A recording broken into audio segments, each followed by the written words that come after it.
قادری ان تمام علماء کرام کی موجودگی میں بس میں 3 حدیثیں آپ کو سناؤں گا، اپنی تقریر ختم کر دوں گا۔ 3 حدیثیں سنا کر کے اپنی تقریر ختم کر دوں گا۔ اللہ کی قسم صرف 3 ہی حدیث سناؤں گا، حدیثیں اتنی یاد ہے کہ پورے سنبھل کا بدعقیدہ وہابی سر جوڑ کر ایک جگہ بیٹھ جائے اور دیکھ کر کے حدیثیں سنانا چاہے تو اتنی حدیثیں آپ کو زبانی نہیں سنا سکتا ہے جتنی حدیثیں اختر رضا کا یہ غلام آپ کو زبانی حدیث سے سنا سکتا ہے۔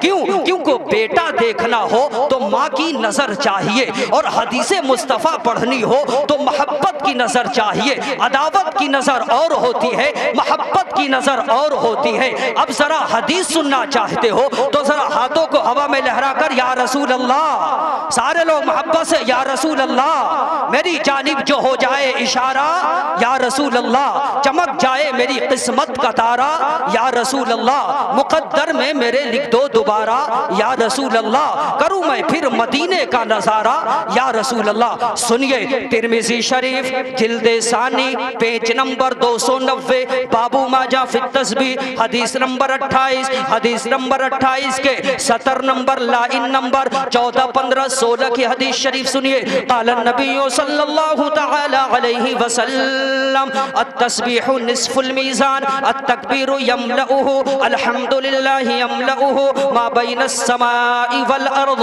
او كما قال رسول اللہ صلی اللہ تعالی علیہ وسلم۔ سارے لوگ میرے نبی کی حدیث کے نام سے بولیے سبحان اللہ۔ ذرا ادھر والے بولیے محبت سے سبحان اللہ۔ اب ذرا ادھر والے آپ بولیے محبت سے سبحان اللہ۔ اب ذرا سب مل کر بولیے سبحان اللہ۔ نبی فرماتے ہیں، اس حدیث کا ترجمہ سنیے، نبی فرماتے ہیں کہ خدا کا بندہ جب محبت سے سبحان اللہ کہتا ہے، کیا کہتا ہے؟ سارے لوگ بولیے سبحان اللہ کہتا ہے تو اللہ تعالیٰ اس بندے کو اتنا ثواب عطا کرتا ہے کہ جس سے ترازو کا آدھا پلہ بھر جاتا ہے۔ سبحان اللہ۔ کیا بھر جاتا ہے؟ کیا بھر جاتا ہے؟ ترازو کا آدھا پلہ۔ ترازو دیکھا آپ لوگوں نے؟ سب نے دیکھا ہوگا ترازو، لیکن جس ترازو کو ہم نے اور آپ نے دیکھا وہ ترازو نہیں، اللہ کا ترازو۔ اس ترازو کا انکار کرنے والا کافر ہو جائے گا، اس لیے کہ اللہ قرآن شریف کے پارہ 17 سورہ انبیاء رکوع نمبر 4 آیت نمبر 47 میں خدا فرماتا ہے وَنَضَعُ الْمَوَازِينَ الْقِسْطَ لِيَوْمِ الْقِيَامَةِ، خدا فرماتا ہے کہ جب قیامت کا دن ہوگا تو ہم انصاف کا ترازو رکھیں گے جس پر ہمارے اور آپ کے اعمال تولے جائیں گے۔ کیا تولے جائیں گے؟ اعمال تولے جائیں گے۔ وہ ترازو ہوگا کہاں؟ وہ ترازو ہوگا کتنا بڑا؟ تو حضرت عبداللہ فرماتے ہیں ان میزان رب العالمین یستقبل بہ العرش، اللہ کا ترازو عرش اعظم کی داہنی جانب ہوگا۔ ایک پلہ ہوگا جنت کی طرف، ایک پلہ ہوگا جہنم کی طرف۔ اور ترازو کا ایک پلہ کتنا بڑا ہے؟ تو حضرت عبداللہ فرماتے ہیں لو وضعت السماوات والارض، ترازو کا ایک پلہ اتنا بڑا ہے کہ 7 طبق زمین اور 7 طبق آسمان، اور جو کچھ زمین و آسمان کے بیچ میں ہے، کیا ہے زمین و آسمان کے بیچ میں؟ America, Germany, Japan, Holland, Mauritius, Malaysia, Sri Lanka, Australia, Zimbabwe, چین، Nepal, Bangladesh, Bhutan, Hindustan, Pakistan, Turkestan, Afghanistan, Kazakhstan, سب کو اٹھا کر کے ترازو کے ایک پلے میں رکھ دیا جائے تب بھی وہ ترازو کا پلہ نہ بھرے۔ سنبھل کے خوش عقیدہ سنی بھائیو، اتنا بڑا ترازو کا پلہ جو 7 طبق زمین سے نہ بھرے، 7 طبق آسمان سے نہ بھرے، پھر وہ ترازو کا پلہ بھرے گا کیسے؟ تو ہمارے نبی فرماتے ہیں کہ خدا کا بندہ جب سبحان اللہ کہتا ہے، اللہ کی تسبیح بیان کرتا ہے تو اللہ تعالیٰ اس بندے کو اتنا ثواب عطا کرتا ہے کہ جس سے ترازو کا آدھا پلہ ہی بھر جاتا ہے۔ سبحان اللہ، سبحان اللہ، ماشاءاللہ ماشاءاللہ۔ تو اب میں حدیث سناتا رہوں اور آپ اپنے ترازو کے پلے کو کیا کرتے رہے؟ بھرتے رہے۔ سنیے بخاری شریف جلد ثانی اور یہی حدیث شریف انہی لفظوں کے ساتھ فتح الباری شرح بخاری جلد رابع حدیث نمبر 7، حدیث نمبر 7 کے لائن نمبر 11 12 13 14 15 16 کی حدیث شریف سنیے۔ عن انس ان النبی صلی اللہ تعالی علیہ وسلم نہا زید وجعفرا وعبد الله ابن رواحة للناس قبل أن يأتيهم خبرهم فقال أخذ الراية زيد فأصيب ثم أخذ جعفر فأصيب ثم أخذ عبد الله ابن رواحة فأصيب وعيناه تذرفان حتى أخذ الراية سيف من سيوف الله حتى فتح الله عليهم أو كما قال رسول الله صلی اللہ تعالی علیہ وسلم. سارے لوگ میرے نبی کی حدیث کے نام سے بولیے سبحان اللہ. سبحان اللہ. کیا پیاری حدیث شریف ہے. حدیث کا ترجمہ کرنے سے پہلے ایک بڑی پیاری بات یاد آئی. ایک بہت بڑے بزرگ انہوں نے کہا فرمایا کہ اسلام کتاب میں رہ گیا اور مسلمان قبرستان چلے گئے. کیا فرمایا؟ اسلام کتابوں میں رہ گیا اور مسلمان قبرستان چلے گئے. ہم اور آپ اپنے گھر کا جائزہ لیں گے تو ہمارے گھر کا جو کلچر ہے، رسم و رواج جو ہے وہ اسلام کے خلاف ہے. اس لیے انہوں نے فرمایا بزرگ نے کہ اسلام کتابوں میں رہ گیا اور جو سچے مسلمان تھے، پکے مسلمان تھے، وہ قبرستان چلے گئے. اب حدیث کا ترجمہ سنیے. حدیث کا ترجمہ کرنے سے پہلے ایک شعر پیش کرتا ہوں، ذرا محبت سے بولیے سبحان اللہ. سبحان اللہ. لحد، لحد کہتے ہیں قبر کو. لحد کسے کہتے ہیں؟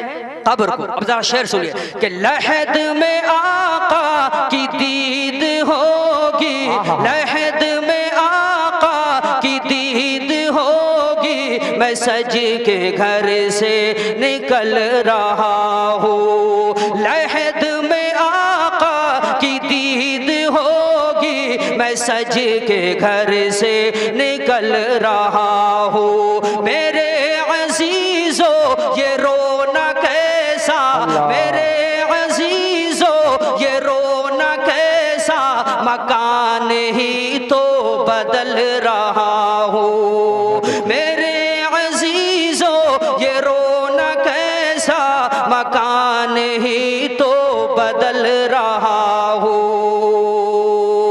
ہو بعد میں یہ سوال پہلے، ہو بعد میں یہ سوال پہلے، نکیر و آقا کا ذکر چھیڑو.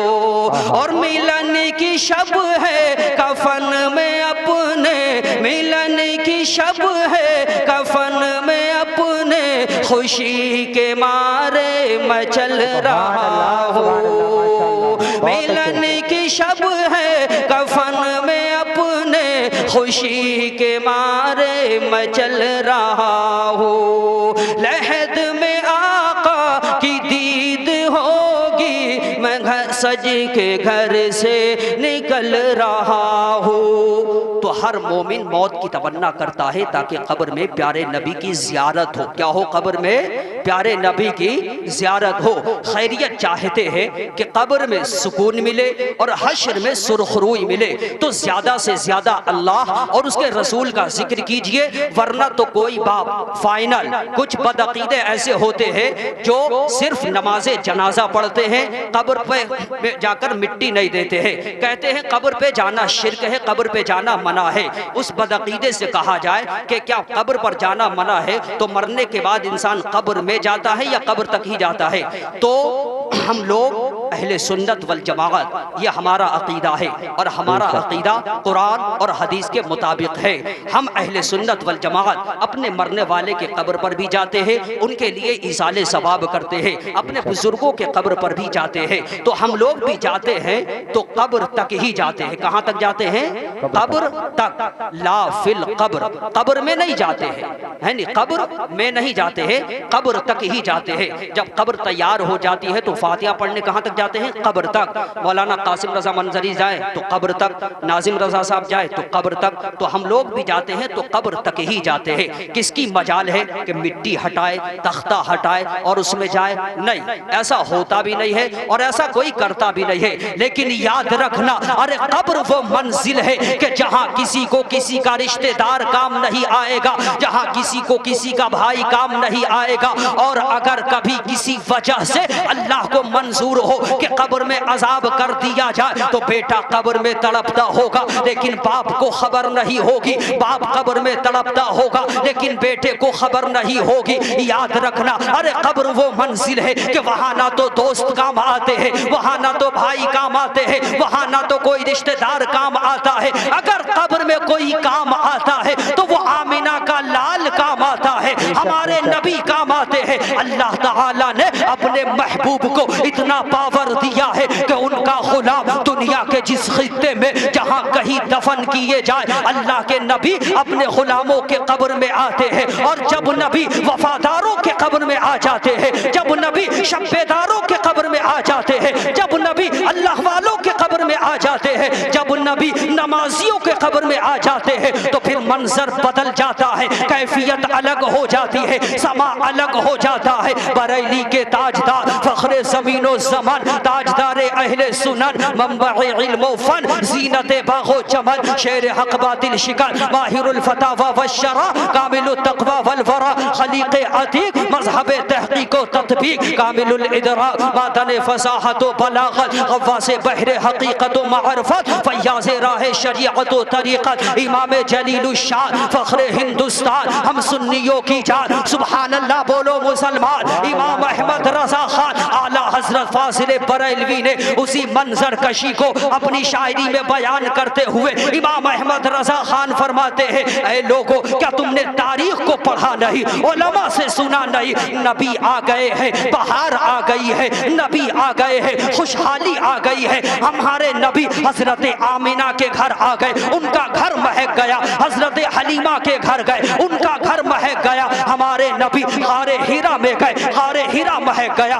غار ثور میں چلے گئے، غار ثور چمک گیا۔ ہمارے نبی حضرت ابو ایوب انصاری کے گھر نبی قدم رنجا ہو گئے، آج تک ان کا گھر مہک رہا ہے۔ اعلیٰ حضرت فرماتے ہیں ہمارے نبی چمکتے بھی ہیں، چمکاتے بھی ہیں۔ اعلیٰ حضرت فرماتے ہیں کہ ہمارے نبی جس گلی سے گزر جائے وہ گلیاں مہک جاتی ہے۔ اب اعلیٰ حضرت فرماتے ہیں اے نبی کے چاہنے والوں، اگر نبی سے سچی محبت کرتے ہو، سچا عشق کرتے ہو تو ٹینشن مت لینا، فکر مت کرنا۔ قبر میں تم جاؤ گے، رشتہ دار نہیں آئیں گے، قبر میں آمینہ کا لال آئے گا، پیارے نبی آئیں گے، اور جب نبی تشریف لاتے ہیں تو اعلیٰ حضرت فرماتے ہیں قبر میں لہرائیں گے تا حشر چشم نور کے جلوہ فرما ہوگی جب طلعت رسول۔ سبحان اللہ، نعرہ تکبیر، نعرہ رسالت، مسلک اعلیٰ حضرت، فیضان اعلیٰ حضرت، جلسہ ایصال ثواب مولانا غلام ربانی صاحب قبلہ زندہ باد، زندہ باد، ماشاءاللہ ماشاءاللہ۔ قبر میں لہرائیں گے تا حشر چشم نور کے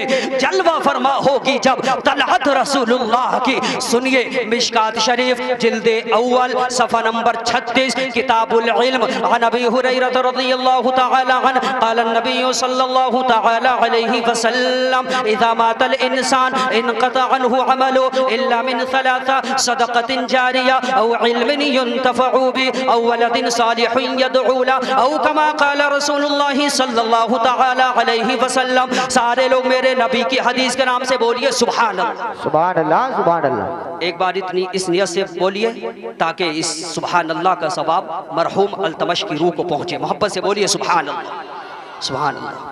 نبی فرماتے ہیں اذا مات الانسان انقطع عنہ عملو، انسان جب مر کر کے قبر کی منزل میں پہنچ جاتا ہے تو اب اس کے اعمال منقطع ہو جاتے ہیں۔ کیا ہو جاتے ہیں؟ اعمال منقطع ہو جاتے ہیں۔ اب وہ نماز نہیں پڑھ سکتا، روزے نہیں رکھ سکتا، مالوں کی زکوٰۃ نہیں دے سکتا، بظاہر ایسا کام نہیں کر سکتا کہ اسے قبر میں ثواب ملتا رہے۔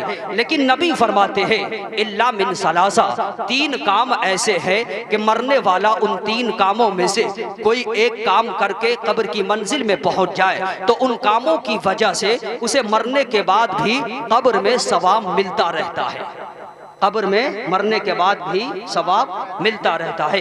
اب وہ تین کام کون سے ہیں؟ صحابہ اکرام گوش پر آواز ہے کہ یا رسول اللہ بتا دیا جائے وہ تین کام کون سے ہیں کہ جس کی وجہ سے مرنے والے کو قبر میں بھی ثواب ملتا رہتا ہے۔ تو نبی فرماتے ہیں صدقۃ جاریہ، ایسا صدقہ جو جاری رہنے والا ہو۔ مثال کے طور پر فور ایگزامپل یہ مسجد ہے، اگر آپ کے چندے سے آپ کا چندہ مسجد میں لگ گیا گیا. آپ کے پیسے اگر مسجد میں لگ گئے تو روئے زمین پر مسجد باقی رہے گی, مسجد میں اذان ہوتی رہے گی, نماز ہوتی رہے گی, آپ مر کر کے قبر کی منزل میں پہنچ جائیں گے. لیکن آپ کا جو پیسہ لگ گیا ہے مسجد میں صدقہ جاریہ, جو جاری رہنے والا صدقہ ہو, صدقہ جاریہ, تو اس صدقہ جاریہ کی وجہ سے آپ کو قبر میں بھی ثواب ملتا رہے گا. اور دوسری چیز کیا ہے؟ او علم ينتفع بھی, ایسا علم چھوڑ گیا ہو مرنے والا کہ اس علم سے لوگوں کو فائدہ پہنچ گیا ہو. کیا پہنچ گیا ہو؟ اس علم سے لوگوں کو فائدہ پہنچ گیا ہو. اس کی موٹی مثال اسی صوبہ اتر پردیش ضلع بریلی شریف میں 10 شوال المکرم 1272 ہجری شنبہ کے دن محلہ جسولی بریلی شریف میں امام احمد رضا تشریف لاتے ہیں. امام احمد رضا جب تشریف لاتے ہیں اور تصرفات کی کروٹیں لیتے ہیں, امام احمد رضا خان کی شخصیت وہ شخصیت ہے کہ اعلیٰ حضرت فاضل بریلوی نے 1400 کتابیں لکھ کر کے امت محمدیہ پر احسان عظیم فرمایا ہے. اور انہوں نے جو کتابیں لکھی ہے ان کتابوں سے آج بھی لوگ فائدہ حاصل کر رہے ہیں, آج بھی لوگ فائدہ اٹھا رہے ہیں. تو اس علم نافع کی وجہ سے آج ہمارے امام اپنی قبر میں ہے اور ان کے علم نافع کی وجہ سے آج انہیں قبر میں ثواب مل رہا ہے. اور تیسری چیز کیا ہے؟ نبی فرماتے ہیں اولد صالح یدعو لہ, کہ مرنے والا مر کر کے قبر کی منزل میں پہنچ جائے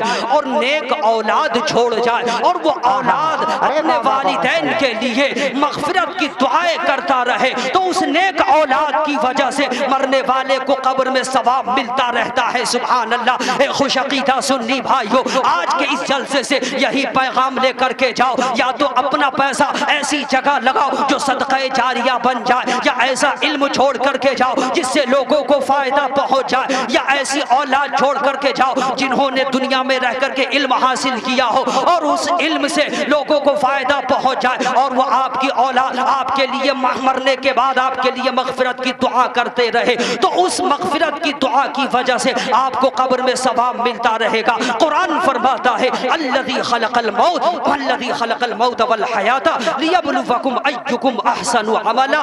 اللہ فرماتا ہے توجہ کرنا حضرات, تمہارا یہ جسم ہے, جسم میں سینہ ہے, سینے میں دل ہے, دل میں سرور ہے, سرور میں لذت ہے, لذت میں آرزو ہے, آرزو میں مسرت ہے, مسرت میں امید ہے, امید میں یقین ہے, یقین میں تصور ہے, تصور میں تصویر ہے, تصویر میں تو ہے, تجھ میں ادا ہے, ادا میں حیا ہے, حیا میں نزاکت ہے, نزاکت میں شوخی ہے, شوخی میں شرارت ہے, شرارت میں غصہ ہے, غصے میں بناوٹ ہے, بناوٹ میں اپنائیت ہے, اپنائیت میں چاہت ہے, چاہت میں خلوص ہے, خلوص میں پیار ہے, پیار میں عبادت ہے, عبادت میں خدا کی رحمت ہے. آؤ اپنی زندگی کو سمیٹ کر اور یہ فیضان پوری دنیا میں عام کر دو کہ مسرت کی تمنا ہے تو غم کی انتہا کر لے. ستارے ڈوب کر کرتے ہیں انوار سحر پیدا, اور پھلدار کے نصیب میں ہے پتھروں کی چوٹ, یہ حوصلہ نہیں ہے تو پھر بے ثمر رہو. پروردگار عالم ہمیں اور آپ کو عمل خیر کرنے کی توفیق و رفیق عطا فرمائے. اللہ ہم سب کے تمام گناہوں کو معاف فرمائے. سب کو میری طرف سے السلام علیکم.